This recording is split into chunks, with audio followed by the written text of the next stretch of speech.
Welcome back, everybody. So today I'm going to talk about a skill that I talk about and I have talked about in past videos about something that if you learn in the future, it will set you apart. And some of you may have guessed it already, but I'm talking about authenticity. And authenticity is something that, we live in this AI world. Like, I'm part of an AI company. I love AI for specific purposes. But in the future, it's going to be harder and harder to understand what's real and authentic versus what's not real and artificial. And the way that you're going to be able to decipher that is judging how authentic you deem that message to be.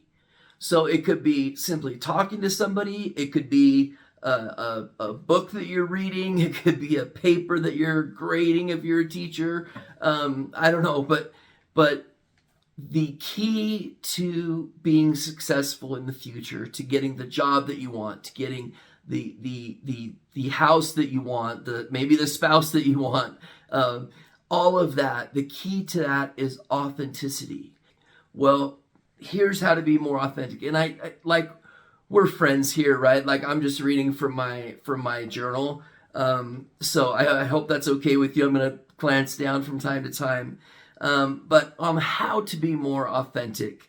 The first is self-reflection. So if you've done my values exercise, you know this well. But self-reflection, especially getting to know your value system, getting to know what you value and why. And self-reflection can be really important in gaining authenticity or learning authenticity for the first time. And it's not like if you don't know how to be authentic, you're just a fake. It's that you just haven't been in enough situations to know like what is considered authentic and what's not. You know when somebody's just being totally fake. People can smell BS a mile away. So it's a matter of learning how to be authentic in your messaging and authentic in who you are, right? So the first thing is self-reflection. The next thing you can practice is self-awareness. And while self-awareness may be the key to authenticity, self-awareness may very well be the key to positive mental health. Self-awareness may very well be the key to recovery. Self-awareness may very well be the key to getting through a divorce in a civil way, becoming co-parents. But identifying your strengths, your weaknesses, but also your triggers, and I left something out, and your emotions. Being able to identify and name your emotions. So that's under self-awareness, knowing your strengths, knowing your weaknesses, knowing your triggers, and knowing your emotions, and being able to identify your emotions and know what triggers you, what pisses you off, or what your pet peeve is, and how to process that to a degree that it doesn't bother you in life. The next thing is honesty. Don't pretend. I spent years pretending to be somebody that I wasn't, and it was exhausting. What I learned was that people love us for us. Our strengths, our weaknesses, our quirks, they love us. And they know when we're not being real with them. So being honest in everything that we do will lead to obviously a higher degree of authenticity. The number 4 on the list of how to gain more authenticity is vulnerability. Now this may scare some of you, and I've learned kind of the hard way. Many of you know I published a book. It was my first book, and I told my story and I was probably a little too vulnerable. I put a little too much out there, I think.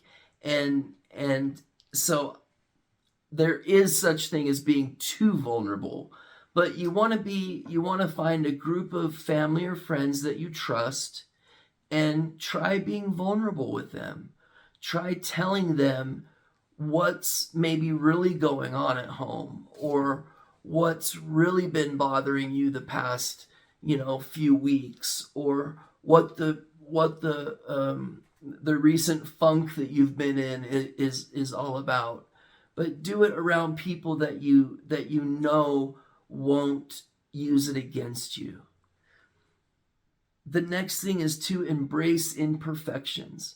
Like I said earlier, people love us for us, and accepting that we're not perfect and we're never going to be perfect. And it's the things that we're not perfect at that other people look at and admire. Next is setting boundaries. That can be extremely hard for a lot of us.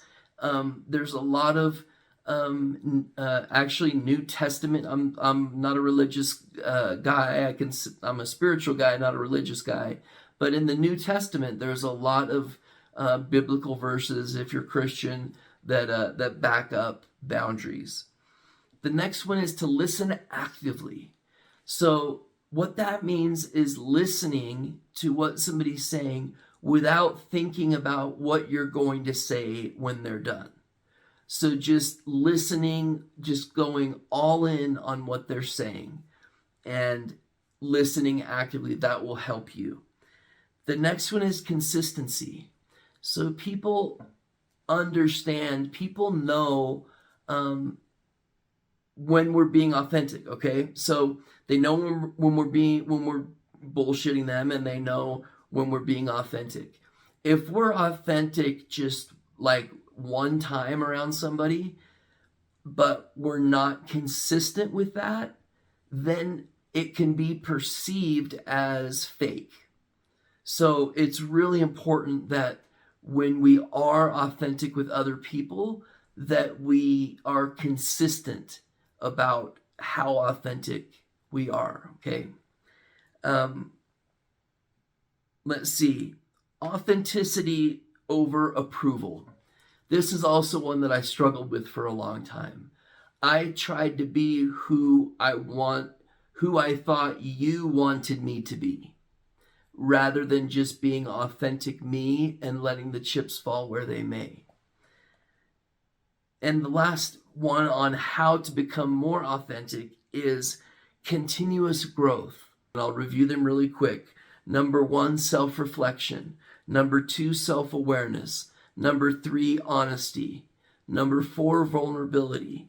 Number 5, embrace imperfections. Number 6, set boundaries.